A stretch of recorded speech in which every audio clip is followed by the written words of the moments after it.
కాళహస్తి. పూర్వకాలమందు ఒక అడవిలో ఒకచోట శివుడు లింగ రూపంలో వెలిశాడు. రాత్రివేళ ఆ అడవిలో తిరిగే సర్పరాజు శివభక్తుడు. అందుచేత ఆ లింగాన్ని చూసిన తర్వాత రోజు రాత్రి అక్కడికి వచ్చి ఆ లింగానికి పూజ చేసి పోవాలని నిశ్చయించుకున్నాడు. పాముల దగ్గర విలువైన మణులుంటాయి. మణులంటే వాటికెంతో ప్రీతి. ఆ నాగరాజు తన పుట్టలోకి వెళ్ళి తన వద్ద ఉన్న మరకత మాణిక్యాలు, వజ్ర వైఢూర్యాలు, కెంపులు, పచ్చలు, నీలాలు, పుష్యరాగాలు ఒకటేమిటి అన్ని రకాల మణులు తెచ్చి ఆ లింగం మీద పెట్టి భక్తితో పూజ చేసి వెళ్ళిపోయాడు. ఆ అడవిలోనే ఒక పెద్ద ఏనుగు కూడా ఉన్నది. ఆ అడవిలోని ఏనుగులన్నిటికీ అది రాజు. సర్పరాజు పూజ చేసి వెళ్ళిన మర్నాడు గజరాజు ఆ దారిన వచ్చి లింగాన్ని చూశాడు. గజరాజు కూడా గొప్ప శివభక్తుడే. శివలింగం కనపడగానే ముందు కాళ్ళు వంచి తొండమెత్తి మొక్కుకున్నాడు. లింగం మీద ఉన్న మణులను చూసి చీదరించుకున్నాడు. మణులంటే పాముకు గొప్ప కాని ఏనుగుకేమి గొప్ప? ఎవడు చెప్పమా ఈ దుర్మార్గుడు పరమేశ్వరుని మీదనే రాళ్ళు రప్పలు పడేసి పోతాడా అని తలచి గజరాజు ఆ మణులని తొండంతో విసిరిపారేశాడు. మణులు ఉంచి వెళ్ళిన నాగరాజు కూడా తనకు మల్లేనే మహాభక్తుడని ఎంతో భక్తితో ఆ మణులను లింగానికి పూజ చేసి వెళ్ళాడని గజరాజుకు ఏం తెలుసు? ఆ మణులన్నీ ఉత్త రాళ్ళు రప్పలు అని అనుకున్నాడు. అటువంటివి పరమేశ్వరుని సన్నిధిలో ఉండతగవని గజరాజు ఉద్దేశం. అందుకే వాటిని దూరంగా విసిరేశాడు.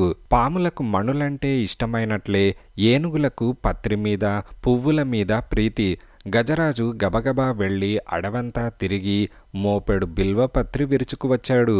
కొలనులో దిగి తామర తూళ్ళు పువ్వులు తెంపుకొని వచ్చాడు.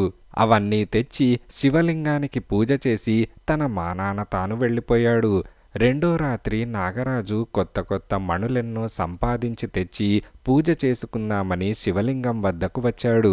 చూస్తే ఏముంది, తాను ముందు రాత్రి పెట్టి వెళ్ళిన మణులన్నీ చిందరవందరగా విసరబడి ఉండి పరమేశ్వరుని మీద ఆకు అలము చెత్త చెదారము కనపడ్డాయి. గజరాజు భక్తి శ్రద్ధలతో పెట్టి వెళ్ళిన ఆ పత్రి పువ్వులు నాగరాజుకి తీగలు ముళ్ళ కంపలు అనిపించాయి. నా పూజ పాడు చేసి దేవుడికి ఇలా అపకారం చేసిపోయిన ఆ దుర్మార్గుడు ఎవడై ఉంటాడు అని సర్పరాజు ఆలోచిస్తూ ఏనుగు పెట్టి వెళ్ళిన పత్రి పువ్వులు తీసి దూరంగా తోసేసి తాను తెచ్చిన మణులతో మళ్ళీ శివలింగానికి పూజ చేసి వెళ్ళిపోయాడు. మర్నాడు గజరాజు తొలినాటికి మల్లేనే పత్రి పువ్వులు పుచ్చుకొని శివలింగం దగ్గరకొచ్చాడు. చూసేటప్పటికీ లింగం మీద తాను పెట్టి వెళ్ళిన పత్రి అక్కడ లేదు. దాని స్థానంలో మళ్ళీ రాళ్ళు రప్పలు ప్రత్యక్షమయ్యాయి. ఆ రాళ్ల రప్పల వాడెవడో మళ్ళీ వచ్చాడన్నమాట. నేను ఆ రాళ్లను మాటు తీసి పారేస్తే నోరు మూసుకుపోక తగుదునమ్మా అని నా పత్రిని పువ్వులను తోసేస్తాడా అంటూ నాగరాజు పెట్టిన మణులన్నీ దూరంగా విసిరేసి గజరాజు తాను తెచ్చిన పత్రితోనూ పువ్వులతోనూ లింగానికి పూజ చేసి వెళ్ళిపోయాడు. మూడో రాత్రి నాగరాజు మామూలు ప్రకారం మణులతో శివలింగం దగ్గరకు వచ్చి తన పూజ భగ్నమై ఉండడము, దేవుని మీద మళ్ళీ ఆకు అలము కప్పి ఉండడము చూసి దుఃఖము కోపము ఆగలేదు. శివునికేసి దీనంగా చూస్తూ, స్వామి, నేనెంతో భక్తితో నవరత్నాలు తెచ్చి పూజ చేసి వెళ్తుంటే దుర్మార్గుడెవడో రోజు నా పూజ నాశనం చేసి నీ మీద ముళ్ళకంపలు పెట్టిపోతున్నాడే. నీ మూడవ కన్ను తెరిచి వాణ్ణి హతమార్చేయాలి కాని ఇలా చూస్తూ ఊరుకోవటమేనా? అయ్యో, ఎంత తెలివి తక్కువ వాణ్ణి! పరమేశ్వరుడవు నీకు చేతకాకపోవడమేమిటి? చేతనయ్యే ఊరుకున్నావు. భక్తుడనైన నన్ను వదిలేసి నా శత్రువైన ఆ దుర్మార్గుడి పక్షం చేరిపోయి వాడు ముళ్ళకంపలు పెట్టినా ఊరుకుంటున్నావు. నువ్విలా పరాయి పక్షంలో చేరిపోవడానికి నేను చేసిన అపరాధమేమిటి స్వామి అంటూ దుఃఖించాడు. ఆఖరికి మనస్సు కుదుటపరుచుకొని మళ్ళీ ఆ పత్రినంతటినీ నెట్టివేసి లింగం మీద ఉన్న దుమ్మునంతా బుస్సుమని ఊది స్థలం శుభ్రం చేసి తాను తెచ్చిన మణులతో పూజ చేసి వెళ్ళాడు. వెళ్ళాడన్న మాటే కాని ఆ రాత్రి నాగరాజుకు నిద్ర పట్టలేదు. నా పూజ పాడు చేస్తున్నవారెవరు? వాడి పని పట్టడం ఎలాగా అనే ఆలోచనలతో అతడు రాత్రంతా జాగారం చేశాడు. తర్వాత మామూలు ప్రకారం శివలింగం దగ్గరకు ఏనుగొచ్చింది. తన పత్రి పోయి శివలింగం మీద మళ్ళీ రాళ్ళు రప్పలు కప్పి ఉండడం చూసింది. ఏనుగుకు ఒళ్ళు మండిపోయి, నాతో పేచీ తెచ్చుకుంటున్న ఈ మూర్ఖుడెవడు? వాడు మూర్ఖుడైతే కావచ్చుగాని వాడు వేసే ఈ రాళ్ళు నీకెలా నచ్చాయి? స్వామి, ఈ నీలాలు నా నల్ల కలువలకు సాటి వస్తాయా? ఈ పచ్చలు నా బిల్వ పత్రాలతో పోలుతాయా? ఈ కెంపులు నేను తెచ్చి సమర్పిస్తున్న ఎర్ర తామర పుష్పాల ముందు ఎందుకు పనికి వస్తాయి?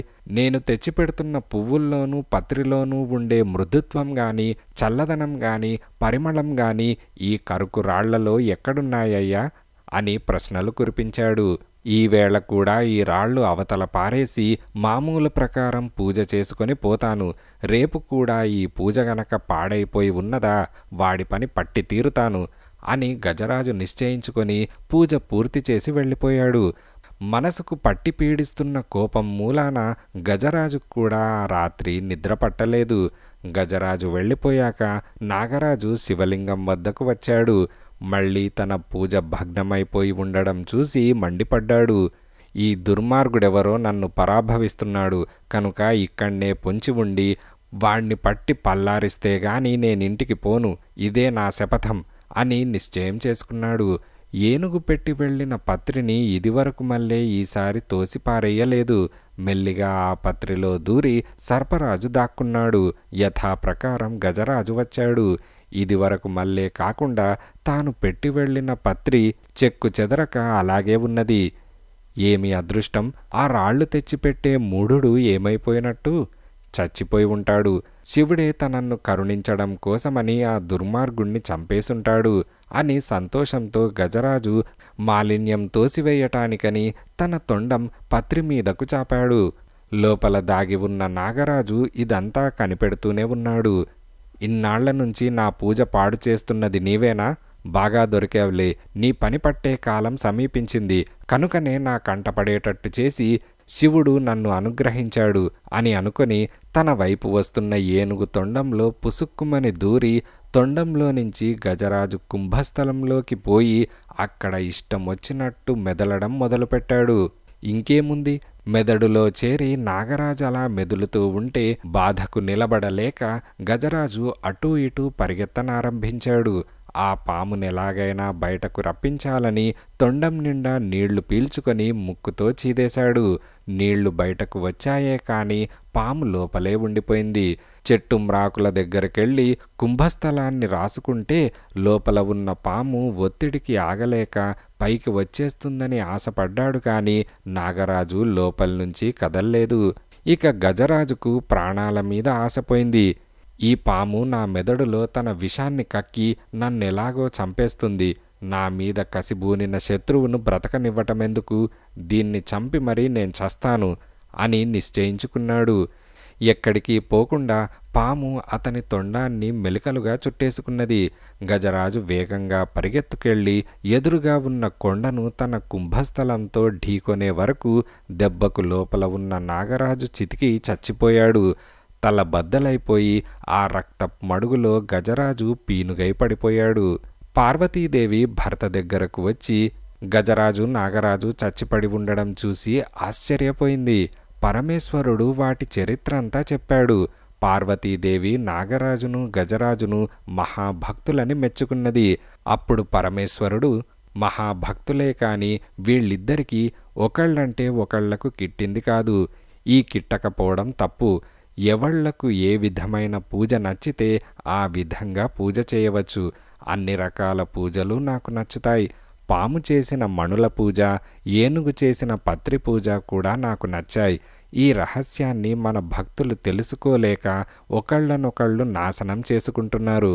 ఎవరి విశ్వాసంతో వారు అవలంబించవలసిందే కాని ఇతర వాళ్లతో దెబ్బలాటకు దిగకూడదు అని అన్నాడు. పార్వతీదేవి అవునని ఒప్పుకున్న తర్వాత పరమేశ్వరుడు ఆ భక్తులిద్దరికీ మోక్షమిచ్చాడు. ఆ అడవిలో శివుడు వెలిశాడని, సర్పరాజుకి గజరాజుకి మోక్షమిచ్చాడని క్రమంగా అందరికీ తెలిసింది. శివభక్తుడైన రాజొకడు అడవంతా కొట్టించి శివాలయం ప్రతిష్ఠించాడు. ఆ గుడి చుట్టూ ఇప్పుడొక పెద్ద ఊరు వెలిసింది. ఆ ఊరు పేరే కాళహస్తి. కాళం అంటే పాము, హస్తి అంటే ఏనుగు. పాముకు ఏనుగుకు మోక్షం కలిగిన స్థలం గనక ఆ ఊరికి కాళహస్తి అని పేరు వచ్చింది. ఇటువంటి మహిమగల కాళహస్తిలో స్వర్ణముఖి అనే నది యాత్రికుల స్నానపానాలకు ఆధారమై ఉన్నది. అక్కడ మహాశివరాత్రి నాడు గొప్ప తీర్థం జరుగుతుంది. లక్షలాది జనం అక్కడ ఈశ్వరుని దర్శనం చేసుకొని తరిస్తారు.